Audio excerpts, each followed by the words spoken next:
झारखंड देख रहे हैं आप और मैं हूं आपके साथ सोनाली सिंह। बुलेटिन की शुरुआत करते हैं और बड़ी खबर इस वक्त की जामताड़ा से, जहां पुलिस ने छापेमारी में 3 शातिर साइबर अपराधियों को गिरफ्तार कर लिया है। पुलिस ने पूर्व में जेल की हवा खा चुके एक साइबर अपराधी और 2 अन्य साइबर अपराधियों को दबोच लिया। करमाटाड़ थाना क्षेत्र के सियाटाड़ गांव के साइबर अपराधी अनिल मंडल को साइबर क्राइम करते हुए रंगे हाथों पकड़ा गया है। इसके अलावा जामताड़ा थाना क्षेत्र के ही सोनबाद गांव में छापेमारी कर रोहित, रक्षित और कनाई दत्त को यहां पर गिरफ्तार किया गया है। गिरफ्तार अपराधियों के पास से 8 mobile, 17 SIM card, 2 pan card, 2 आधार कार्ड, 2 पासबुक समेत कई सामान बरामद किए गए हैं। गिरफ्तार तीनों साइबर अपराधियों को जेल भेज दिया गया है। पुलिस 2 फरार साइबर अपराधियों की तलाश में जुट गई है।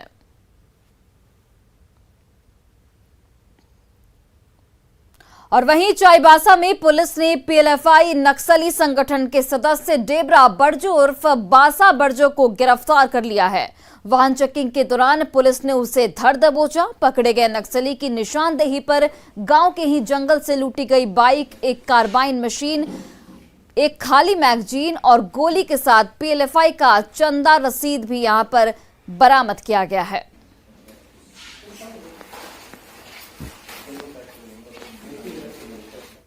प्रतिबंधित संगठन पीएलएफआई का सक्रिय सदस्य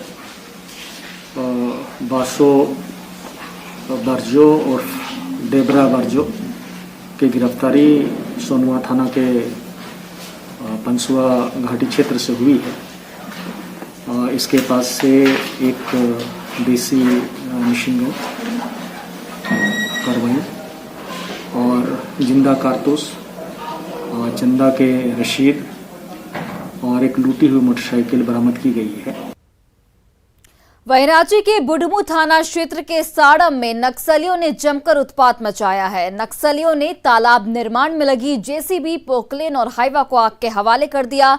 टीपीसी नक्सलियों पर घटना को अंजाम देने का शक यहां पर जाहिर किया गया है। फिलहाल पुलिस इस पूरे मामले की छानबीन में जुट गई है। वहीं इस घटना के बाद गांव में दहशत का माहौल बन गया है।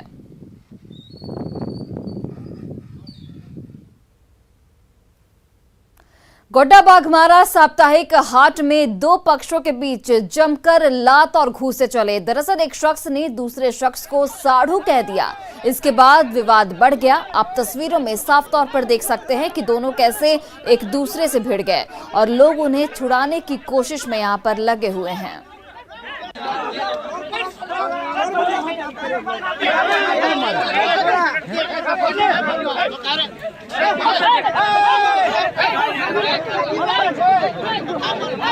ये तस्वीर आपके टीवी स्क्रीन पर गोड्डा की एक खबर आपको दिखा रहे हैं, जहां पर 2 लोगों के बीच लात घूंसे चले। स्थानीय लोगों ने हालांकि मामले को शांत करा दिया है और यहां पर आप तस्वीरों में भी साफ तौर पर देख सकते हैं कि किस तरीके से जो 2 लोग हैं वो आपस में भिड़ गए और उनके समर्थक भी आपस में भिड़ गए।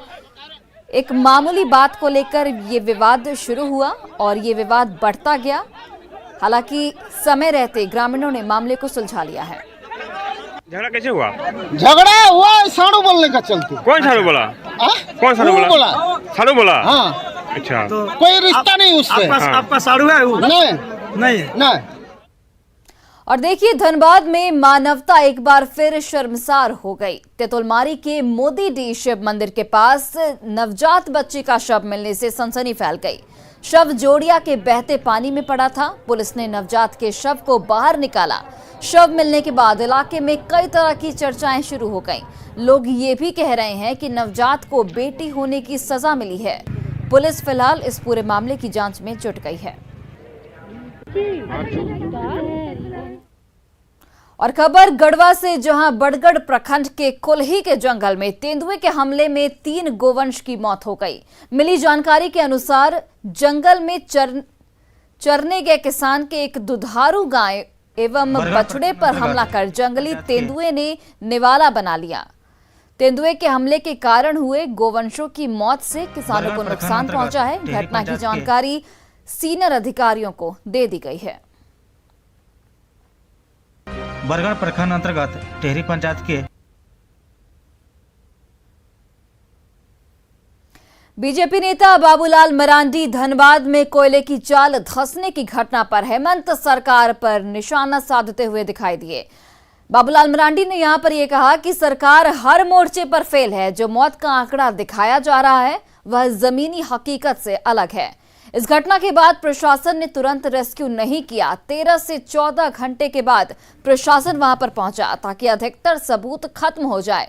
घटना के बाद मजदूर और माफिया शवों को छिपाने का काम करते रहे हैं। कोयले की लूट पर पुलिसकर्मियों पर कार्रवाई होनी चाहिए, तभी माफिया के साथ सफेद पोश के गठबंधन की बात उजागर होगी। धनबाद के निरसा क्षेत्र में 3 कोलियरी में जो चाल धंसने के बाद कुछ लोगों की मृत्यु हो गई और उसमें से सरकार की ओर से जो अधिकृत आंकड़े बताए गए वो 5 की संख्या बताई गई। लेकिन वास्तविकता यह है कि 5 से कहीं अधिक संख्या है। जो माफिया है वो सारे और मजदूर सब मिल करके वो लाश को छुपा देते हैं पुलिस के डर से, ताकि उनके ऊपर केस ना हो जाए। तो ये जो पूरी एक संगठित गिरोह काम कर रही है पूरे धनबाद जिला में। और देखिए, झारखंड में शराबबंदी को लेकर शिबू सोरेन की तरफ से दिए गए बयान पर राजनीति तेज हो चुकी है। झामुमो सुप्रीमो के बयान के बाद विपक्ष ने हेमंत सरकार पर हमला तेज कर दिया है और सीएम से शराब पर नीतियों को स्पष्ट करने की मांग की है। केंद्रीय मंत्री अर्जुन मुंडा ने बगैर शिबू सोरेन के झामुमो का कोई अस्तित्व नहीं है ये बात कही है और झारखंड सरकार से शराब पर अपना स्टैंड स्पष्ट करने को यहां पर कहा है। शिबू सोरेन के बगैर, गुरु जी के बगैर उसका दल का कोई अस्तित्व नहीं। और वो यदि इस बात को कह रहे हैं तो इस सरकार को संज्ञान में लेकर के नीतियों को जनता के सामने स्पष्ट करना चाहिए कि उनके पार्टी की इस मामले में क्या स्टैंड है और सरकार किस तरीके से करना चाह रही है। और यदि वो नहीं कर रही है तो दल के नेतृत्व का और इस सरकार का कोई तालमेल नहीं है और राज्य की जनता को इस सरकार एक तरीके से अंधेरे में रख रही है। और देखिए, वहीं गढ़वा में अब बालू माफियाओं की खैर बिल्कुल नहीं है। पुलिस महानिदेशक से मिले निर्देश के बाद गढ़वा पुलिस और जिला प्रशासन एक्शन में आ गई है। जिले के नगर उटारी एसडीपीओ के नेतृत्व में थुर्की के रक्सी गांव में अवैध बालू से लदे 6 ट्रैक्टर को जब्त किया गया है। सभी ट्रैक्टर कनहर नदी से बालू का अवैध उठाव कर रहे थे। पुलिस के इस कार्रवाई से बालू माफियाओं में हड़कंप मच गया है। इधर धुर्की बीडीओ रोशन कुमार ने प्रखंड क्षेत्र के कनहर तटिया विभिन्न बालू घाट का यहां पर निरीक्षण किया है। जामताड़ा के नारायणपुर प्रखंड कार्यालय में ग्रामीण विकास विभाग की ओर से बनाए जा रहे भवन की गुणवत्ता पर अब सवाल उठने लगे हैं। ग्रामीणों के मुताबिक भवन निर्माण में इस्तेमाल हो रही ईंट और बालू की गुणवत्ता तय मानक के अनुसार नहीं है, जिसकी वजह से भविष्य में दुर्घटना हो सकती है। लोगों ने विभाग पर कार्य में लापरवाही बरतने का आरोप लगाया है और मामले की जांच करने की मांग की है। वहीं दूसरी ओर अधिकारियों ने ग्रामीणों के आरोपों को खारिज कर दिया है और भवन निर्माण में उपयोग होने वाले सामग्री को मानक के अनुसार बताया है।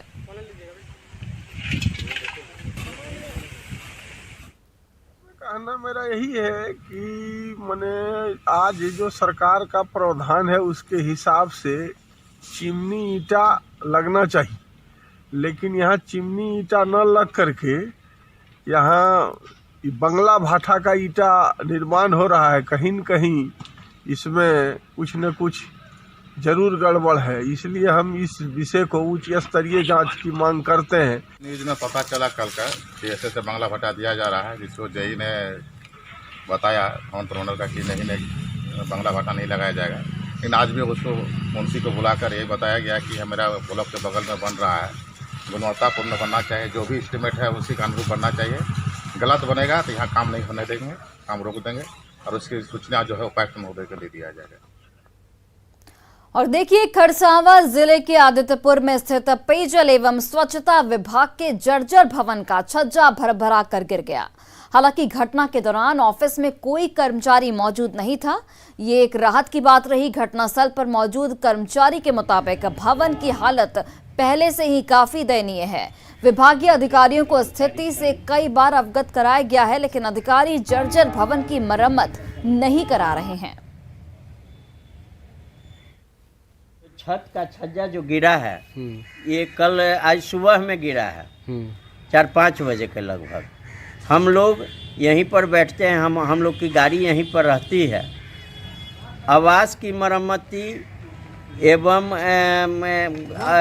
कार्यालय की मरम्मती के लिए संगठन ने अराजपत्रित कर्मचारी संघ त्रिपाठी गुट ने जो है सो अनेकों बार कार्यपालिका को लिखे हैं इसकी मरम्मती कराने के लिए, आवास की मरम्मती कराने के लिए, परंतु अभी तक मरम्मती नहीं हुआ है। झारखंड सरकार के निर्देश के बाद जिले में बंद स्कूल फिर से खुल गए हैं। स्कूल में विद्यार्थी और शिक्षकों की ओर से कोरोना गाइडलाइन का पूरी तरह से पालन किया जा रहा है। लगभग 2 साल बाद स्कूल के खुलने से बच्चों के चेहरे पर खुशी दिखाई पड़ रही है। हालांकि पहले दिन स्कूल में बच्चों की संख्या कम रही। अधिकांश स्कूलों में 10 से 20% बच्चे ही पहले दिन आए, जिसका मुख्य कारण अभिभावकों में कोरोना संक्रमण के डर को बताया जा रहा है। जिला प्रशासन ने स्कूलों के लिए कोविड प्रोटोकॉल जारी किया है और स्कूलों को इसका पालन करने के लिए कहा गया है। तो आज पहला ही दिन खुला है हमारे लोहरदगा जिले में। विभाग की अनुमति के अनुसार हम लोग को निर्देश दिया गया है कि बच्चों को जो है सैनिटाइज करके और फिर उनको मास्क पहनने के साथ ही विद्यालय में अनुमति घुसने की देना है। परंतु कुछ बच्चे तो आ गए हैं आज, पर हम लोगों को मास्क का व्यवस्था करा रहे हैं। अभी मास्क आएगा तो सबको पहना दिया जाएगा और दूर करा के बैठाना है, कुछ डिस्टेंस मेंटेन करना है और मध्याह्न भोजन भी आज से चालू करा दिया गया है।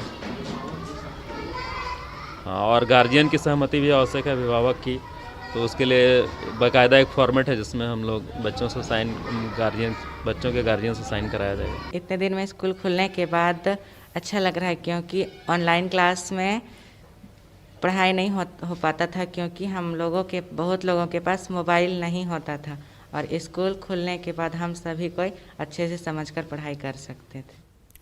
वही देखिए, झारखंड में कोरोना संक्रमण के मामलों में गिरावट के बाद से स्कूलों में पढ़ाई फिर से शुरू हो गई है। सरकार की ओर से जारी आदेश के बाद रांची के स्कूलों में 10वीं से 12वीं तक की कक्षाओं में पढ़ाई शुरू हो गई है। स्कूलों में आने वाले छात्र कोरोना नियमों का पालन कर रहे हैं। स्कूलों में छात्रों और शिक्षकों से बात की हमारे संवाददाता कोमल बहल ने।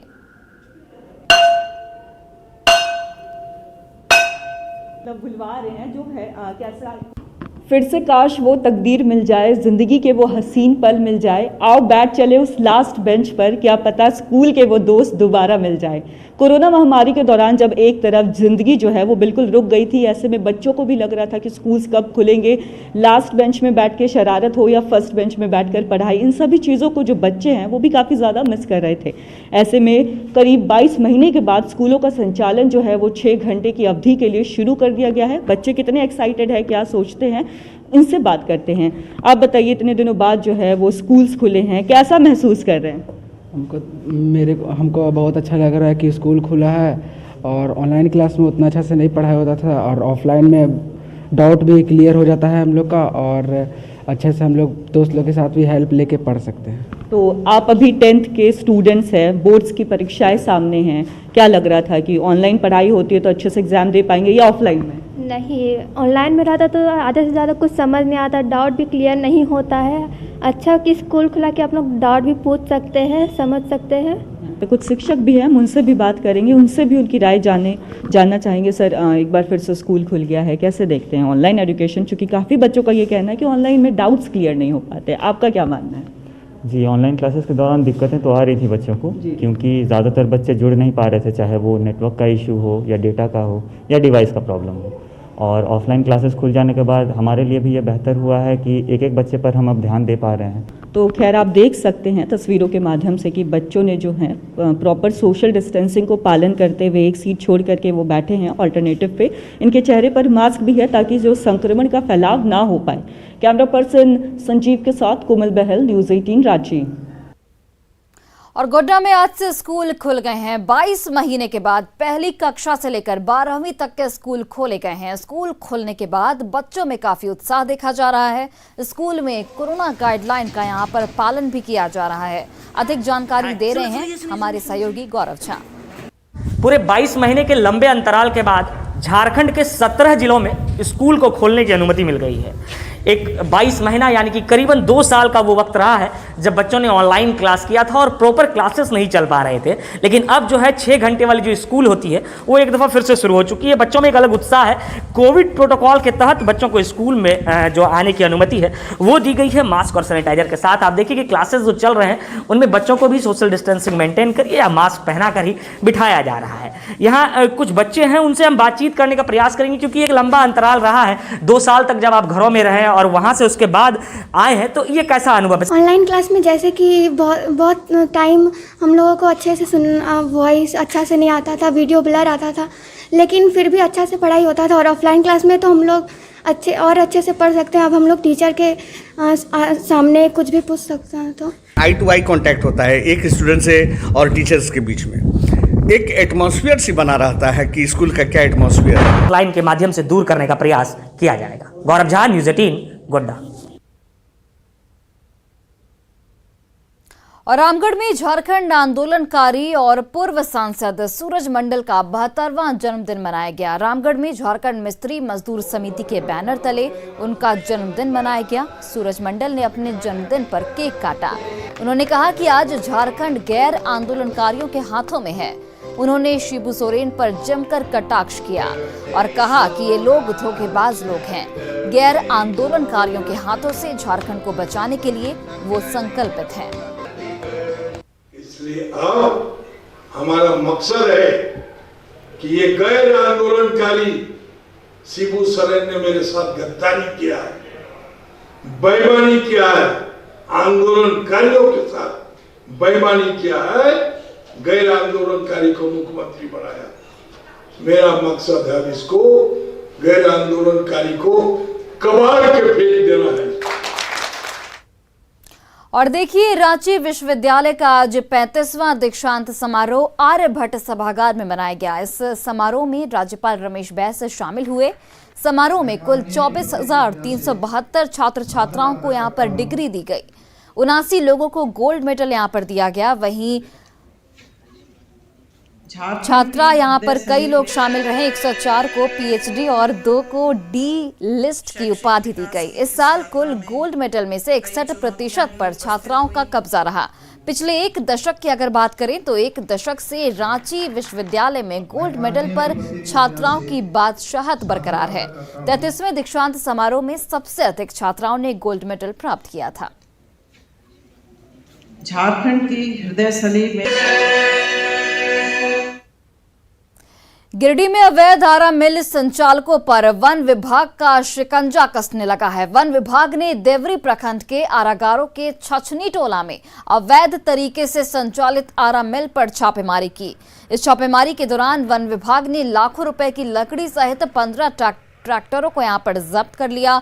छापेमारी का नेतृत्व वन विभाग के वन प्रमंडल पदाधिकारी प्रवेश अग्रवाल ने किया। वन विभाग के मुताबिक अवैध आरा मिल के खिलाफ कार्रवाई गुप्त सूचना के आधार पर की गई।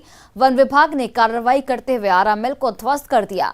हालांकि कार्रवाई की सूचना पाकर आरा मिल संचालक मौके से फरार हो गया।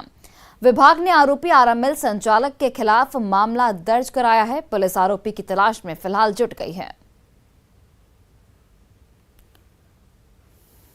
जितना भी सामान इनको जब्त किया जाएगा, वारंट के लिए प्रे करेंगे न्यायालय से, हम अरेस्ट करके जेल भेजेंगे।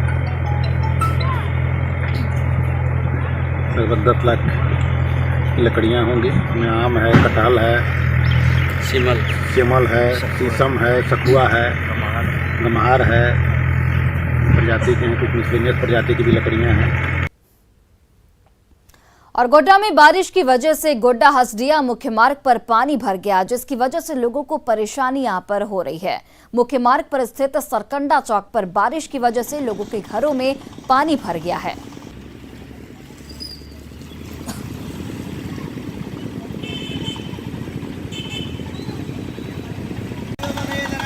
बिल्कुल पैर में जा रहा है। और उन छोटे छोटे दुकानदारों के बारे में सोचिए, अभी सरस्वती पूजा आने वाला है, ये लोग अब कैसे दुकानदारी करेंगे बताइए, क्या हाल होगा इन लोगों का। इन लोगों के घर में पानी घुस रहा है। 5,000 बेचने में आफत है, परिवार कैसे चलेगा, देश दुनिया कैसे चलेगा, घर कैसे चलेगा।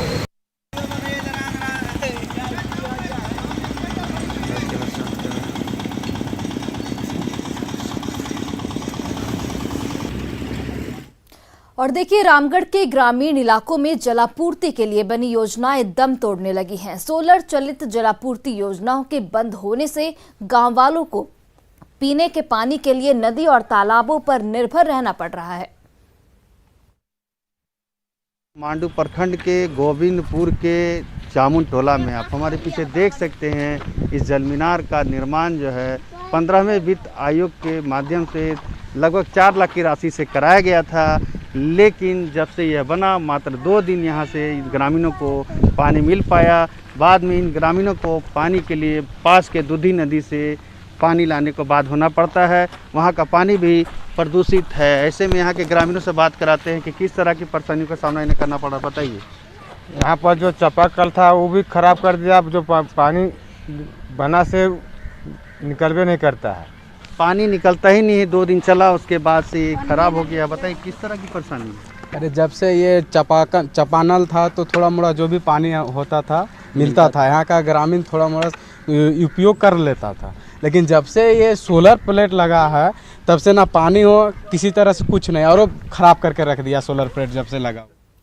और फिलहाल इस बुलेटिन में बस इतना ही। आप देखते रहिए न्यूज़ 18 बिहार झारखंड।